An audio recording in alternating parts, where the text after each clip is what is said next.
Shalom, Bapak Ibu Saudaraku yang dikasihi oleh Tuhan Yesus Kristus.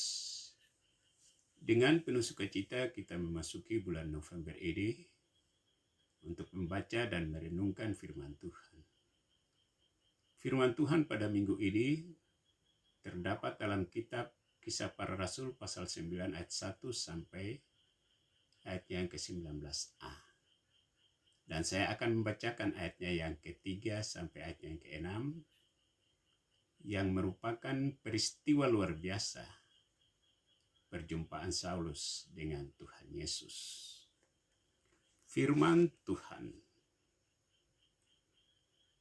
Dalam perjalanannya ke Damsyik, ketika ia sudah dekat kota itu, tiba-tiba cahaya memancar dari langit mengelilingi dia. Ia rebah ke tanah dan kedengaranlah olehnya suatu suara yang berkata kepadanya, "Saulus, Saulus, mengapakah engkau menganiaya aku?" Jawab Saulus, "Siapakah engkau, Tuhan?"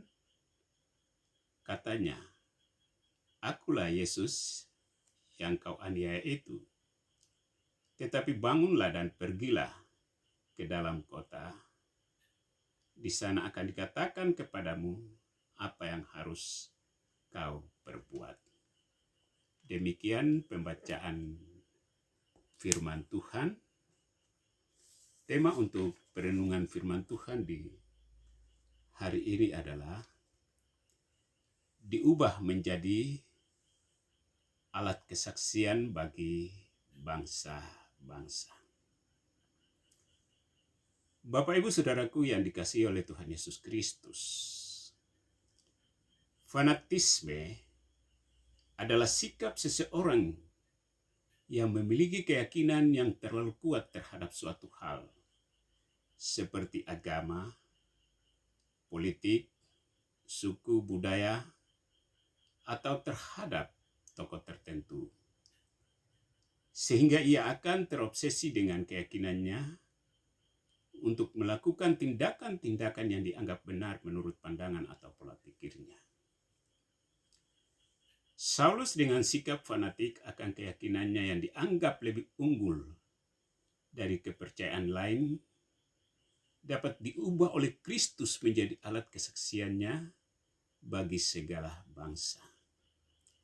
Pembacaan kita hari ini Kisah Para Rasul pasal 9 ayat 1 sampai 19a berisi beberapa sikap Saulus yang harus dipahami dan diteladani oleh orang-orang yang telah dipersatukan dengan Yesus Kristus.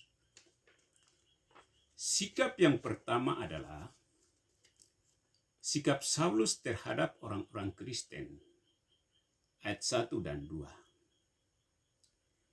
Bapak Ibu Saudaraku yang diberkati oleh Tuhan Yesus Kristus, ketika terjadi pencurahan Roh Kudus atas murid-murid Tuhan Yesus pada hari Pentakosta, mereka begitu berani untuk memberitakan nama Yesus Kristus sebagai Mesias dan Anak Allah. Sehingga semakin hari semakin banyak orang yang datang untuk dibaptis menjadi pengikut Kristus. Hal ini menyebabkan orang-orang Yahudi yang mempertahankan kedudukan dan tradisi keagamaan Yahudi menurut cara pandang mereka menjadi antipati atau tidak senang terhadap para rasul dan pengikut Kristus. Di mana Saulus yang sangat mendalami agama Yahudi dari golongan Farisi, yang sangat ketat dengan legalitas dan fanatisme keagamaannya, menjadi terobsesi untuk mengejar dan menyeret para pengikut Yesus Kristus untuk dimasukkan ke dalam penjara, baik yang ada di Yerusalem maupun yang tersebar di daerah-daerah sekitarnya. Itulah sebabnya Saulus berusaha beroleh surat kuasa dari imam besar Yahudi sebagai kekuatan hukum untuk melaksanakan rencana dan usahanya menangkap orang-orang Kristen yang ada di Damsyik untuk dimasukkan ke dalam penjara di Yerusalem oleh karena sikap fanatiknya. Sikap yang kedua adalah sikap Saulus terhadap penampakan Tuhan Yesus Kristus. Ayat 3 sampai ayat yang ke-9. Bapak Ibu Saudaraku yang dikasihi oleh Tuhan Yesus Kristus, Saulus dan rombongannya yang hendak mewujudkan rencana dan usahanya menangkap orang-orang Kristen yang ada di Damsyik, justru dikejutkan oleh cahaya yang memancar dari langit dalam perjalanan mereka ke Damsyik, yang membuat Saulus rebah ke tanah dan mendengar suara yang menyapanya dengan sangat lembut, yaitu, "Saulus, Saulus, mengapa engkau menganiaya aku?"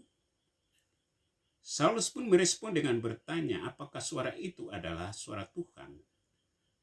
Dan Tuhan Yesus mengatakannya bahwa ia adalah Yesus Kristus yang telah dianiaya oleh Saulus. Dan Saulus pun diperintahkan oleh Tuhan Yesus untuk bangun dan pergi ke Damsyik, dengan dituntun oleh teman-temannya karena peristiwa itu telah membuat Saulus tidak dapat melihat.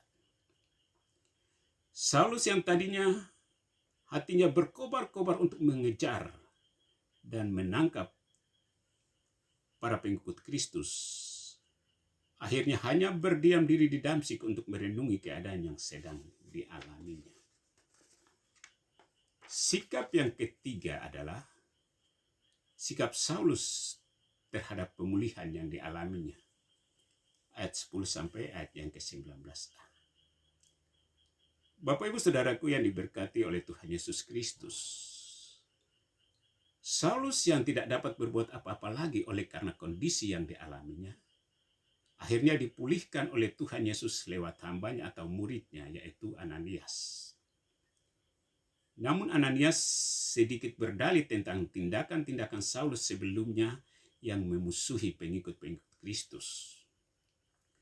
Tetapi Tuhan Yesus mempunyai rencana khusus bagi Saulus, yaitu Saulus akan dijadikan alat kesaksiannya bagi orang-orang bukan Yahudi atau orang kafir, bagi para raja atau pembesar, dan orang-orang Israel sendiri dengan konsekuensi yang akan ditanggungnya, yaitu penderitaan oleh karena Injil Yesus Kristus. Sehingga Ananias pun melaksanakan perintah Tuhan, yaitu pergi ke rumah Yudas tempat Saulus berada dan menumpangkan tangannya atas Saulus, sehingga Saulus dapat melihat, lalu dibaptis dan dipenuhi oleh Roh Kudus. Ia juga dipulihkan kekuatannya oleh pelayanan diakonia yang diperolehnya dengan penuh kerendahan hati. Bapak Ibu Saudaraku yang dikasihi oleh Tuhan Yesus Kristus, belajar dari firman Tuhan di hari ini, sesungguhnya yang menjadi topik utama dalam konteks pembacaan firman Tuhan ini adalah tentang berita Tuhan Yesus Kristus sebagai Mesias dan Anak Allah, yang mulai dikenal dan diikuti pengajarannya serta teladannya lewat para rasul sebagai saksi-saksi hidup yang patut dipercayai. Namun berita dan pengajaran tentang Yesus Kristus ini rupanya selalu ditolak oleh kalangan-kalangan tertentu sejak jemaat mula-mula hingga zaman sekarang. Oleh karena orang-orang seperti itu hanya menjaga wibawa dan pengaruhnya di lingkungan masyarakat, sehingga hal ini dapat menyebabkan sikap fanatik dengan berbagai dalil atau alasan untuk bertindak mencegah faham lain, termasuk pengajaran tentang Yesus Kristus yang dianggap mengganggu eksistensi tentang apa yang telah menjadi dasar keyakinannya. Namun dapat dipahami bahwa orang-orang yang belum mengenal Kristen dengan baik dan benar, sikap hatinya pasti seperti itu, yaitu fanatik dan arogan. Berbeda dengan orang-orang yang sudah mengenal Kristus, mereka pasti selalu bersaksi tentang kemurahan Tuhan Yesus Kristus di dalam segenap kehidupannya, oleh karena mereka telah mengalami kuasa Tuhan Yesus Kristus di dalam hidupnya. Bapak Ibu Saudaraku yang diberkati oleh Tuhan Yesus Kristus, iman orang-orang yang tidak berpusat di dalam Kristus. Sikap hatinya pasti seperti itu, karena mereka tidak mengenal dengan sungguh siapa itu Yesus Kristus. Sehingga untuk menjaga wibawa dan pengaruhnya, mereka membuat doktrin dan propaganda atau isu-isu sesat kepada umatnya untuk mengucilkan pengikut Kristus. Saulus walaupun sudah mengetahui nubuatan tentang Mesias, tetapi pandangannya tentang Mesias sama dengan orang Yahudi pada umumnya, yaitu mereka mengharapkan kehadiran Mesias secara politik. Maka pandangan mereka mengenai pengajaran para rasul tentang Yesus Kristus adalah Mesias dianggap sebagai penghinaan bagi agama Yahudi. Itulah sebabnya mereka begitu ngotot untuk menolak kemesiasan Yesus Kristus dan pernyataan Yesus Kristus yang menyamakan dirinya dengan Allah Bapa.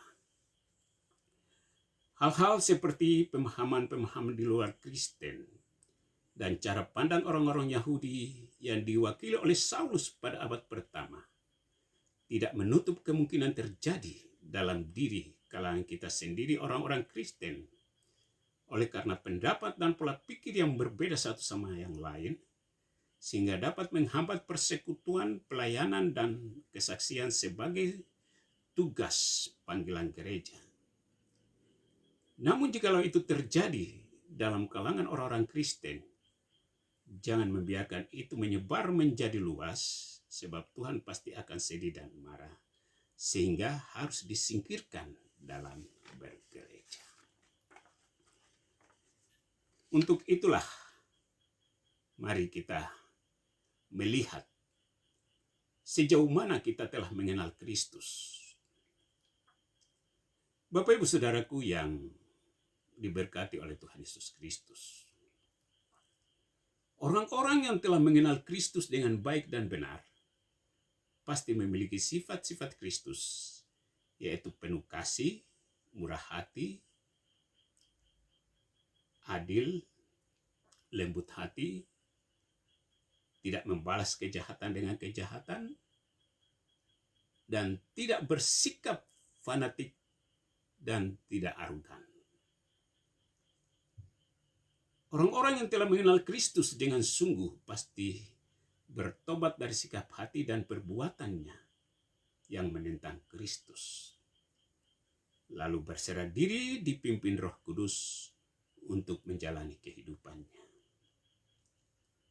Orang-orang yang telah mengenal Kristus dengan benar pasti suka bersekutu dengan saudara seimannya untuk menjalankan misi kerajaan Allah, yaitu menjaga umat gembalaannya dan untuk menginjili orang-orang yang belum mengenal Kristus sebagai Tuhan dan Juru Selamat.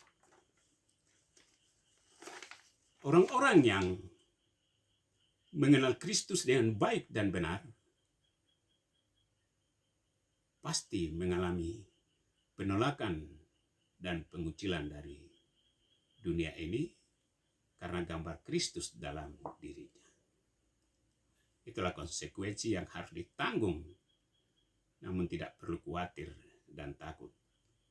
Tetapi anggaplah itu suatu ujian iman, sebab Tuhan sudah menyediakan tempat yang terindah bagi orang-orang yang taat dan bertanggung jawab memberitakan Injil Yesus Kristus. Bapak Ibu Saudaraku yang diberkati oleh Tuhan Yesus Kristus, mengenal Kristus dengan baik dan benar adalah suatu keharusan bagi setiap orang Kristen. Karena Injil Yesus Kristus dipercayakan kepada mereka yang mengalami kuasa Kristus oleh karena pengenalan yang baik dan benar tentang Tuhan Yesus Kristus. Tuhan Yesus memberkati. Mari kita berdoa. Terima kasih Tuhan Yesus untuk berita kebenaran firman-Mu hari ini. Beri kami hati yang taat dan bertanggung jawab akan Injil-Mu di lingkungan di mana kami ada. Terpujilah nama Kristus kekal selama-lamanya. Amin. Shalom.